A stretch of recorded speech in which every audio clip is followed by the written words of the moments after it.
So we have some breaking news on this Friday, June 27th, right ahead of the Canada Day long weekend. The US President Donald Trump has announced that he is terminating all trade talks with Canada.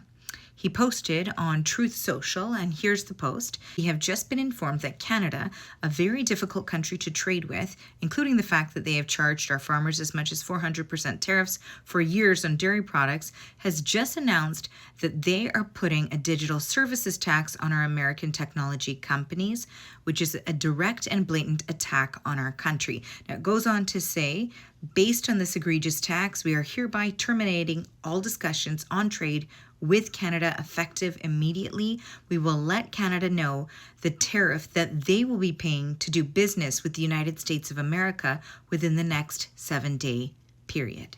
This is a significant development because by all accounts that we had previously, particularly following the G7 summit, and we know that the US president came to Alberta to meet with Canada's prime minister and with other leaders, that the relationship seemed to be going a lot better than it had in the past, and that we had heard from the Canadian ambassador to the United States, who's really at the forefront of a lot of these talks, that she firmly believed that both countries could reach a trade deal by a 30-day deadline that both Prime Minister Mark Carney and President Donald Trump had put in place during the G7 summit.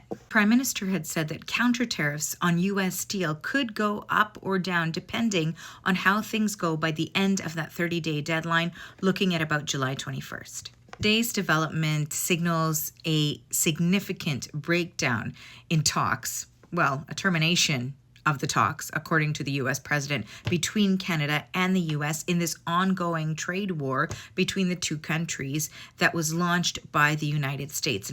And tariffs that have been imposed in a number of different industries, including Canada's aluminum and steel industry and parts of the auto industry as well, remain in place. In case you're wondering what the heck is this digital services tax, it's essentially a tax that had been placed by Canada on certain technology companies, for example, Meta. I'm putting this up here right now. It's from the Financial Post, so you can pause here and take a look at this, and hopefully that is helpful.